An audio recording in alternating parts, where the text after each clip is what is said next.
Israel के media ने दावा किया कि दक्षिणी गाजा में इजरायल के ग्राउंड ऑपरेशन से पहले ही हमास के बड़े नेता और कमांडर खौफ में आ गए और उन्होंने वहां से निकलने की तैयारी भी शुरू कर दी। इजरायल के मीडिया के मुताबिक हमास के कई बड़े नेता और कमांडर सुरंगों के जरिए गाजा से भाग सकते हैं। इजरायल की सेना का दावा है कि उत्तरी गाजा की ही तरह हमास ने दक्षिणी गाजा में भी सैकड़ों किलोमीटर लंबी सुरंगों का जाल बिछा रखा है, जिनमें कई सुरंगें गाजा को मिस्र से जोड़ने वाले रफा बॉर्डर के आसपास खुलती हैं। और आशंका जताई गई कि हमास के कई नेता और कमांडर इन्हीं सुरंगों का इस्तेमाल गाजा छोड़कर मिस्र भागने के लिए कर सकते हैं, क्योंकि उत्तरी गाजा के बाद दक्षिणी गाजा में इजरायल के सैनिकों के घुसने का सीधा मतलब होगा कि वहां भी हमास के पास गिने चुने दिन ही बचे हैं। और इस बात का इंतजार न सिर्फ इजरायल बल्कि पूरी दुनिया कर रही है, क्योंकि 7 अक्टूबर को हुए हमले के बाद से ही हमास ने करीब 240 लोगों को बंधक बना रखा और अब इस बात की उम्मीद बढ़ गई है कि हमास उन बंधकों को जल्द ही रिहा कर सकता है, क्योंकि इस बार हमास ने ही यह ऐलान किया है कि वो जल्द ही बंधकों की रिहाई के बारे में फैसला ले सकता है। मतलब 7 अक्टूबर से जारी जंग के 46वें दिन इजरायल और हमास के बीच सुलह का रास्ता दिख रहा है। हालांकि इजरायल पहले दिन से ही हमास को यह चेतावनी देता आया है कि उसके लोगों को बंधक बनाना हमास के लिए खतरनाक साबित होगा और वो किसी भी कीमत पर अपने लोगों को वहां से छुड़ा कर रहेगा। और हमास के चीफ इस्माइल हानिया के बयान के बाद ये संकेत मिलने लगे कि गाजा से जल्द ही बंधकों को आजादी मिल सकती है। माना जा रहा है कि इजरायल और हमास के बीच मध्यस्थता कराने में सबसे अहम भूमिका कतर और अमेरिका अदा कर रहे हैं।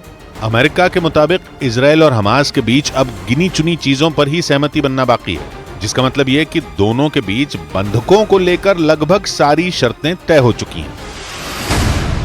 खबर है कि इजरायल को इस मामले में कतर पर अब उतना भरोसा नहीं रहा, क्योंकि इससे पहले रफा बॉर्डर के लिए भी कतर ने ही इजरायल और हमास के बीच बातचीत का रास्ता खोला था। लेकिन इजरायल का आरोप है कि उस बातचीत से भी सिर्फ और सिर्फ हमास का ही फायदा हुआ और माना जा रहा है कि इस बार भी इजरायल को यही आशंका सता रही है कि कतर हमास के फायदे के लिए उसकी पैरवी कर रहा है। खबर है कि इसी वजह से इजरायल ने ICRC यानी international committee of the red cross से इस मामले में दखल देने की अपील की। बताया गया कि इजरायल की मांग के बाद रेड क्रॉस चीफ ने कतर में मौजूद हमास के टॉप कमांडर इस्माइल हानिया के साथ एक बैठक भी की, क्योंकि नेतन्याहू का आरोप है कि हमास के मददगार देश कई अंतर्राष्ट्रीय संगठनों के जरिए इजरायल पर दबाव बनाने का काम कर रहे हैं। और इसके पीछे वो ये दलील दे रहे हैं कि इजरायल के हमले की वजह से गाजा के लोगों का जीना मुश्किल हो गया है, जबकि दूसरी तरफ हमास ने इजरायल के 240 लोगों को पिछले 1.5 महीने से कैद कर रखा है। माना जा रहा है कि इसी बात का हवाला देते हुए नेतन्याहू ने इस मामले में रेड क्रॉस चीफ से दखल देने की अपील की, ताकि हमास की सुरंगों में फंसे इजरायल के लोगों को छुड़ाया जा सके। लेकिन नेतन्याहू की इस डील पर उनके अपने ही एक मंत्री ने उन्हें निशाने पर ले लिया। वहां के गृह मंत्री ने नेतन्याहू के इस फैसले को उनकी सबसे बड़ी भूल बताया और ये चेतावनी दी कि अगर उन्होंने हमास से किसी भी तरह का कोई समझौता किया तो ये दुनिया के सामने इजरायल की कमजोरी दिखाने वाला होगा और ऐसा संदेश देगा कि इजरायल ने आतंकियों के सामने घुटने टेक दिए। इजरायल के गृह मंत्री इतमार बेन-ग्विर ने सीधे सीधे शब्दों में हमास से समझौते करने के नेतन्याहू के फैसले को बेवकूफी बता दिया। इतमार बेन-ग्विर नेतन्याहू की बनाई वॉर कैबिनेट का हिस्सा हैं। यही वजह रही कि उन्होंने नेतन्याहू से यह अपील की कि वो हमास के आतंकियों के साथ किसी भी तरह का कोई समझौता न करें, क्योंकि उनका मानना है कि ऐसा करने से पूरी दुनिया के सामने इजरायल का मजाक बन जाएगा और इजरायल की इज्जत पर धब्बा लग जाएगा। उन्होंने आशंका जताई कि हमास अगर बंधकों को छोड़ने को राजी हो भी गया तो वो इसके बदले में इजरायल में कैद अपने आतंकियों और फिलिस्तीनियों की रिहाई की मांग करेगा। मतलब उनके मुताबिक नेतन्याहू जिस समझौते को अपनी जीत मान रहे हैं वो असल में उनकी सबसे बड़ी हार साबित होगी, क्योंकि ऐसा करके वो हमास की शर्तों को मान लेंगे और इजरायल का रुतबा मिट्टी में मिल जाएगा। लेकिन आशंका जताई गई कि नेतन्याहू अपने मंत्री की सलाह को ज्यादा तवज्जो नहीं दे रहे, क्योंकि बंधकों की रिहाई को लेकर उन पर दबाव लगातार बढ़ता ही जा रहा है। इस मामले में उन्हें दूसरे देशों को भी जवाब देने पड़ रहे हैं, क्योंकि हमास ने जब 7 अक्टूबर को करीब 240 से ज्यादा लोगों को बंधक बनाया तो उनमें सिर्फ इजरायल के लोग नहीं थे, बल्कि कई और देशों के नागरिक भी थे, जानकारी के मुताबिक गाजा में करीब 138 विदेशी नागरिक भी हमास के कब्जे में, जिनमें थाईलैंड के 54 नागरिक शामिल हैं। इसके अलावा अर्जेंटीना के 15 लोग तो वहीं जर्मनी के भी 12 नागरिक हैं। इसके साथ ही हमास ने अमेरिका के भी 12 लोगों को कैद कर रखा है। और ये सभी देश अपने नागरिकों की रिहाई के लिए नेतन्याहू से जवाब मांग रहे हैं। लेकिन नेतन्याहू की दिक्कत सिर्फ यही नहीं है, बल्कि उनके अपने देश में भी विरोध की आग सुलग रही है। तेल अवीव समेत कई शहरों में तो लोगों ने नेतन्याहू के खिलाफ जबरदस्त मोर्चा खोल रखा है, क्योंकि इजरायल के लोगों की अपील है कि चाहे जैसे भी मुमकिन हो, लेकिन उनके परिवार वालों को हमास की कैद से छुड़ा लिया जाए। और इसी वजह से नेतन्याहू पर बंधकों की रिहाई के लिए सख्त फैसला लेने का दबाव लगातार बढ़ता जा रहा है। हालांकि नेतन्याहू ने इस समस्या से निपटारे के लिए अपनी सेना को गाजा के चप्पे चप्पे पर तैनात कर दिया। गाजा में इजरायल की सेना का जमीनी ऑपरेशन पूरी ताकत से जारी है। नेतन्याहू का दावा है कि उनकी सेना ने हमास के कई ठिकानों तक पहुंचकर वहां जोरदार स्ट्राइक की है। लेकिन इसके बावजूद इजरायल की सेना हमास की कैद से बंधकों को छुड़ा पाने में अब तक कामयाब नहीं हो पाई है, जिसके पीछे की सबसे बड़ी वजह हमास के सुरंगों वाले मायाजाल को माना जा रहा है। आशंका है कि हमास ने 7 अक्टूबर को बंधक बनाए लोगों को अपनी इन्हीं सुरंगों में छिपा कर रखा है। और इजरायल की सेना हमास के उस पाताल लोक में घुसने का रास्ता ही नहीं ढूंढ पा रही, जिसकी वजह से बंधकों की रिहाई और मुश्किल होती जा रही है। यहाँ तक कि इजरायल की सेना को ये तक नहीं मालूम कि हमास ने उन बंधकों को कहाँ छिपाया हुआ है। हालांकि वो लगातार ये दावा जरूर कर रही है कि वो एक के बाद एक हमास के कई कमांड सेंटरों को तबाह करती जा रही है, जिसके बाद नेतन्याहू को ये उम्मीद है कि उनकी सेना जल्द ही गाजा में बिछाए हमास के सुरंगों के माया जाल की काट खोज लेगी और वहां फंसे बंधकों को सही सलामत निकाल कर ले आएगी। हूथी लड़ाकों ने लाल सागर में जहाज को हाईजैक करने का वीडियो तक जारी कर दिया और डंके की चोट पर ऐलान कर दिया कि वो लाल सागर में इजरायल के लिए बड़ी मुसीबत खड़ी करने की तैयारी में है, जिसकी उन्होंने शुरुआत कर दी। और लाल सागर में जहाज हाईजैक का ऐसा वीडियो जारी किया जिसे देखकर लगा कि कोई फिल्म चल रही है, जिसमें समंदर के बीचों बीच जा रहे एक जहाज का एक हेलीकॉप्टर पीछा करता नजर आया और धीरे धीरे वो जहाज के नजदीक पहुंचा और फिर जहाज पर उतरता दिखा। वीडियो में दिखा कि हेलीकॉप्टर से कुछ नकाबपोश लोग बंदूकों के साथ नीचे उतरे और जहाज पर चारों तरफ फैल गए, जिसके बाद वो सीधा जहाज के कंट्रोल रूम में पहुंच गए और जहाज के कप्तान और बाकी क्रू मेंबर को धमकाते दिखाई दिए। ये वीडियो हूथी विद्रोहियों ने जारी किया और दावा किया कि ये लाल सागर में जहाज के अपहरण का वीडियो है। हूथी लड़ाकों ने वीडियो जारी करते हुए दावा किया कि ये जहाज इजराइल का है और उनके कब्जे में है। हूथी लड़ाकों ने दावा किया कि इजराइल का जहाज यमन के बंदरगाह पर खड़ा है और जहाज पर काम करने वाले 25 कर्मचारी उनके कब्जे में हैं, जिन्हें जहाज सहित अगवा करने का वीडियो हूथी लड़ाकों ने खुद दुनिया को दिखाया और फिल्मी स्टाइल में बने इस वीडियो को इस बात का सबूत बताया कि इजराइल का जहाज उनके कब्जे में है। हूथी लड़ाकों ने जहाज हाईजैक का जो वीडियो जारी किया, उसमें हूथी लड़ाके जहाज के अंदर बेधड़क होकर बंदूकें लहराते और अल्लाह अकबर के नारे लगाते भी दिखाई दिए। वीडियो में दिखा कि हूथी लड़ाकों के इशारे पर जहाज की दिशा बदली गई, जिसके बाद वो जहाज एक नाव के पीछे चल पड़ा और हूथी लड़ाकों ने दावा किया कि हाईजैक किया गया जहाज यमन के बंदरगाह पर खड़ा है। यही नहीं, हूथी लड़ाकों ने यह भी दावा किया कि उन्होंने जहाज के अपहरण के दौरान न किसी कर्मचारी को नुकसान पहुंचाया और न ही कोई गोली चलाई। और जो वीडियो जारी किया गया उसमें यह नजर भी आया, क्योंकि हूथी लड़ाके बंदूकों को लहराते और चालक दल के सदस्यों को उनसे डराते तो दिखे, लेकिन पूरे वीडियो में वो कहीं भी फायरिंग करते नजर नहीं आए। उन्होंने दावा भी किया कि जहाज हाईजैक के दौरान एक भी गोली नहीं चलाई गई और उन्होंने केवल जहाज को अगवा किया और उसे लाकर यमन के बंदरगाह पर खड़ा कर दिया। हूथी लड़ाकों ने लाल सागर में जो जहाज हाईजैक किया उसमें 25 कर्मचारी थे। ये सभी लोग यूक्रेन, बल्गेरिया, मेक्सिको और फिलीपींस के बताए जा रहे हैं। हूथी लड़ाकों ने सभी लोगों के सुरक्षित होने का भरोसा दिया। यही नहीं, खबर आई कि जापान ने इस बारे में हूथी लड़ाकों से बात भी की है, क्योंकि भले ही इस बात पर सस्पेंस है कि जहाज का असली मालिक कौन है, लेकिन यह तो पक्का है कि उस जहाज को जापान चला रहा था। और इसीलिए जापान ने हूथी लड़ाकों से जहाज और उसमें काम करने वाले कर्मचारियों को छोड़ने के बारे में बात की, क्योंकि तुर्की से भारत आ रहे जिस जहाज को हूथी लड़ाकों ने अगवा किया उसे जापान ही चला रहा था। और जैसे ही जापान को पता चला कि हूथी लड़ाकों ने जहाज को अगवा कर लिया है, वो सक्रिय हो गया। उसने हूथी लड़ाकों से इस बारे में बात की और उनसे जहाज और जहाज में काम करने वाले 25 कर्मचारियों को छोड़ने को कहा। यही नहीं, जापान ने इस मामले में इजराइल से भी दखल देने की मांग की। साथ ही जापान चाहता है कि लाल सागर के किनारे बसे ईरान, सऊदी अरब और ओमान भी इस मामले में बोलें और हूथी लड़ाकों को समझाएं ताकि वो जहाज और उसके कर्मचारियों को छोड़ दें। हालांकि हूथी लड़ाकों के रवैये से नहीं लगा कि वो जापान की बात मानना चाहते हैं, क्योंकि जापान के इस मामले में बोलते ही हूथी लड़ाकों का बयान आया और उन्होंने कहा कि अगर दुनिया को इस क्षेत्र में बढ़ते तनाव की इतनी ही चिंता है तो वो गाजा में जंग रुकवा क्यों नहीं देती। जिसका मतलब यह हुआ कि हूथी लड़ाके इतनी आसानी से जापान की बात मानते नजर नहीं आए, क्योंकि उन्होंने लाल सागर में जहाज हाईजैक इजराइल को बैकफुट पर धकेलने के लिए किया और इस चक्कर में जापान पिस गया, क्योंकि इजराइल ये मानने के लिए ही तैयार नहीं है कि लाल सागर से अगवा किया गया जहाज उसका था।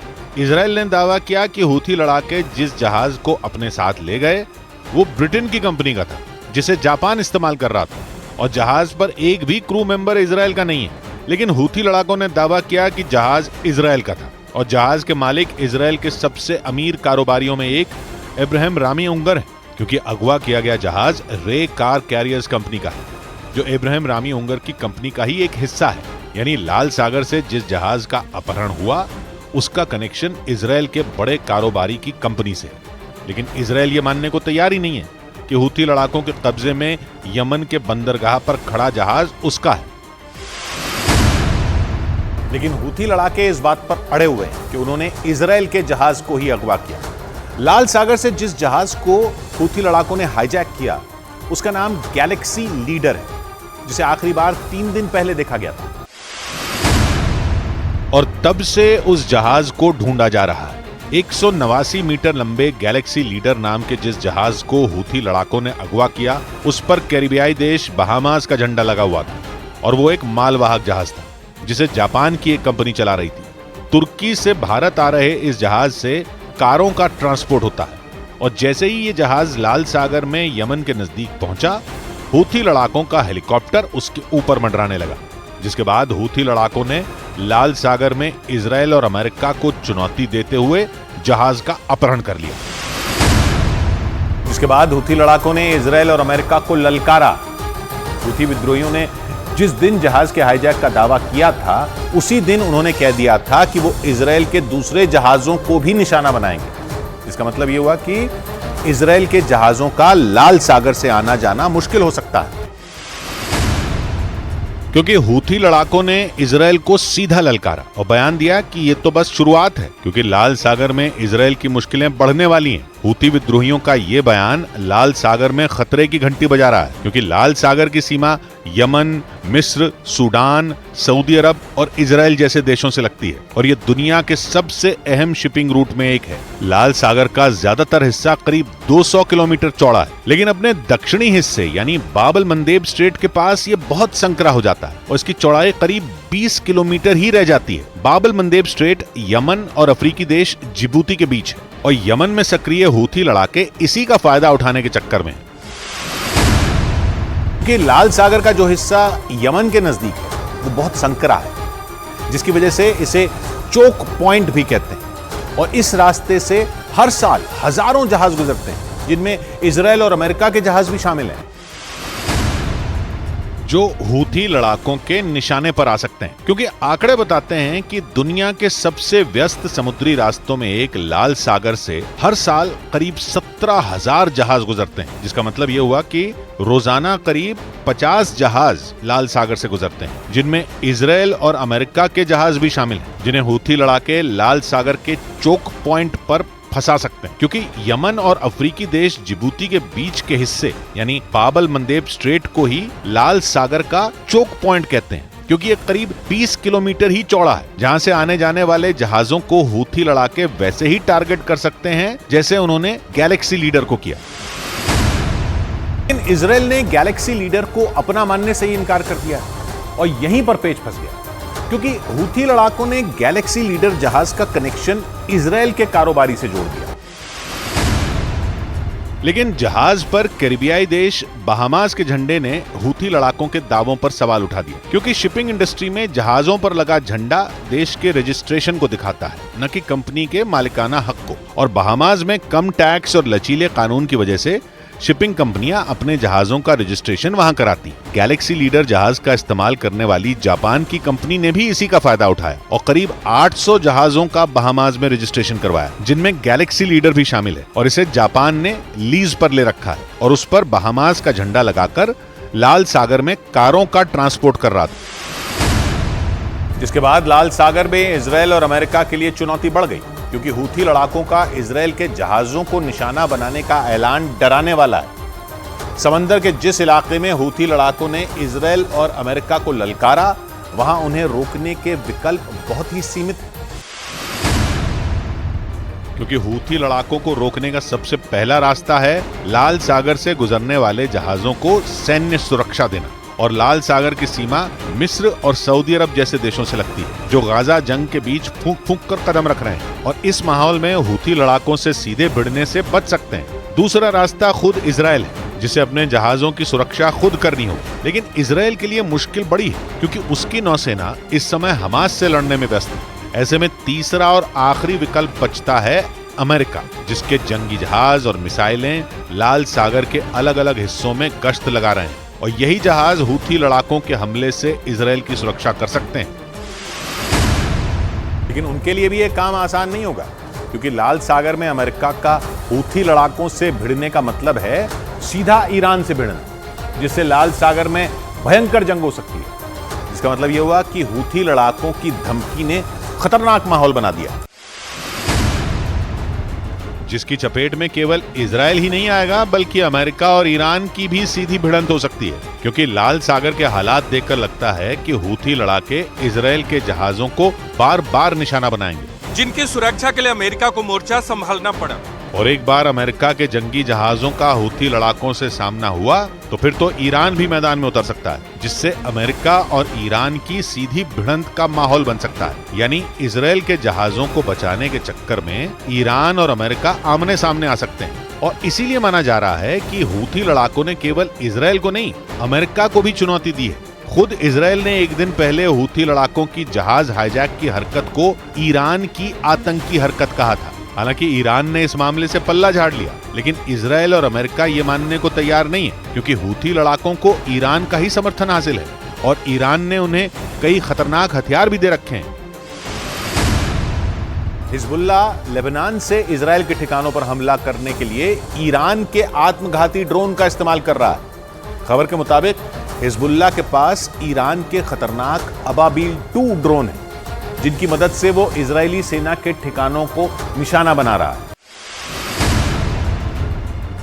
और अगर इस दावे में सच्चाई है तो यह इजराइल के साथ अमेरिका के लिए भी बड़े सिरदर्द से कम नहीं है, क्योंकि जब से हिजबुल्ला ने इजराइल की उत्तरी सीमा पर जंग छिड़ी है, उसने कई बार आत्मघाती ड्रोन का हमलों में इस्तेमाल किया। उसके सबसे ताजा हमले में भी इजराइल के आसमान में ड्रोन उड़ते दिखाई दिए और हमले का यह वीडियो खुद हिजबुल्ला ने ही जारी किया, जिसमें आसमान में उड़ रहे आत्मघाती ड्रोन, यानी ऐसे ड्रोन जो विस्फोटकों से भरे होते हैं, जमीन पर गिरकर धमाके करते नजर आए। दावा किया गया कि हिजबुल्ला ईरान के अबाबील 2 ड्रोन से हमले बोल रहा है, जो बेहद सटीक तरीके से हमला करके दुश्मनों का खात्मा करने के लिए जाने जाते हैं।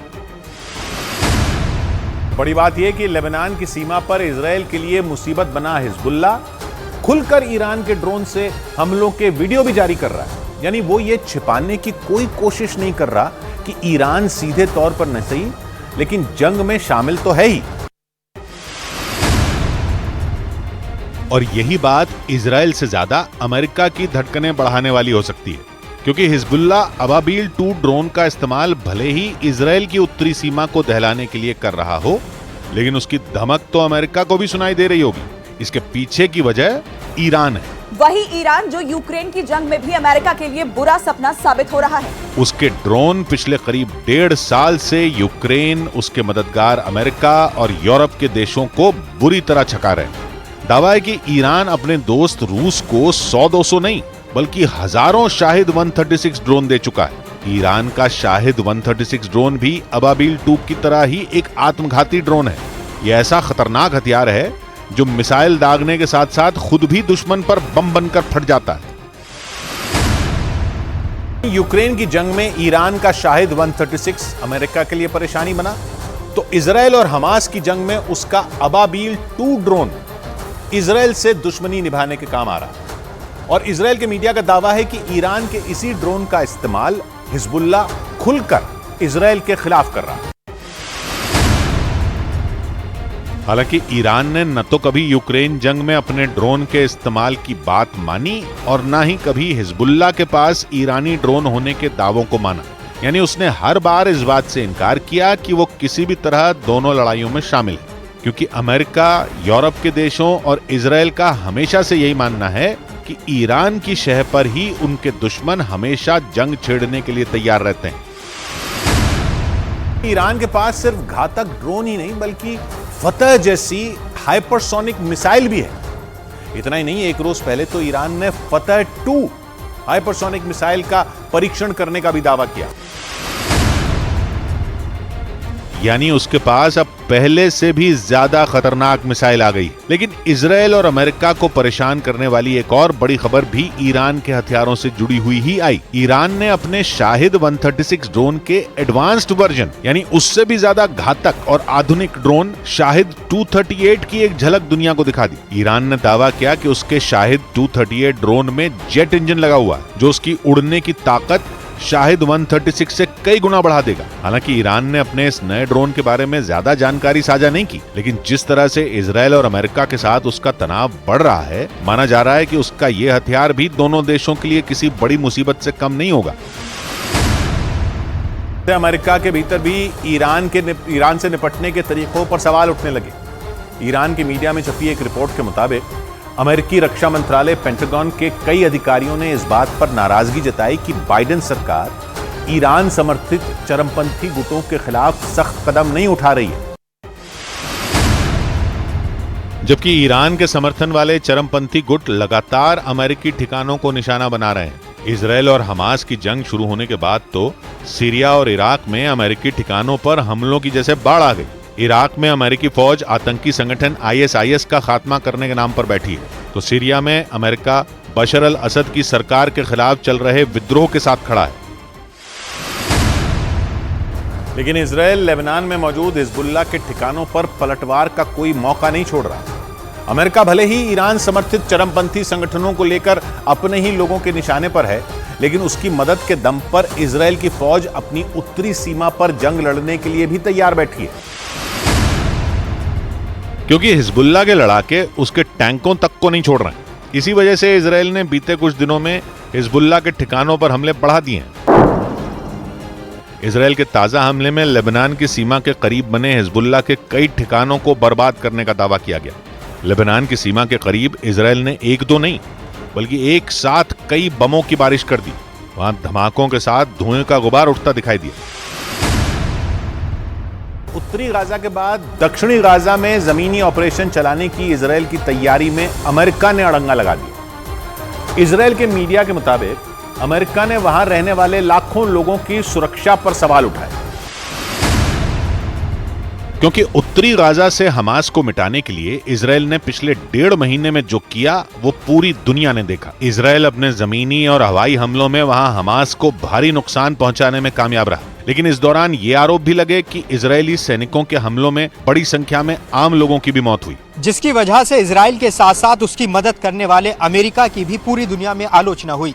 लेकिन इसके बाद भी इजराइल ने ऐलान कर दिया कि उसने उत्तरी गाजा के बाद दक्षिणी गाजा में भी जमीनी हमले की तैयारी कर ली है, जिसका मतलब ये कि इजराइल के सैनिक दक्षिणी गाजा में घुसकर उसका वही हश्र करेंगे जो उन्होंने उत्तरी गाजा का किया। अमेरिका ने साफ कह दिया कि दक्षिणी गाजा में बड़े पैमाने पर सैनिक भेजने से पहले इजराइल को वहां रहने वाले लोगों की सुरक्षा का भरोसा देना होगा। यानी जंग की शुरुआत से ही इजराइल का खुलकर समर्थन करने वाला अमेरिका इस मामले में सीधे सीधे उसके साथ खड़ा नहीं हो रहा है। इजराइल के मीडिया के मुताबिक अमेरिकी सरकार के प्रवक्ता मैथ्यू मिलर ने दो टूक कह दिया कि दक्षिणी गाजा में जमीनी हमले शुरू करना बेहद खतरनाक हो सकता है। उन्होंने वहां मौजूद लाखों लोगों की सुरक्षा को लेकर चिंता जताई।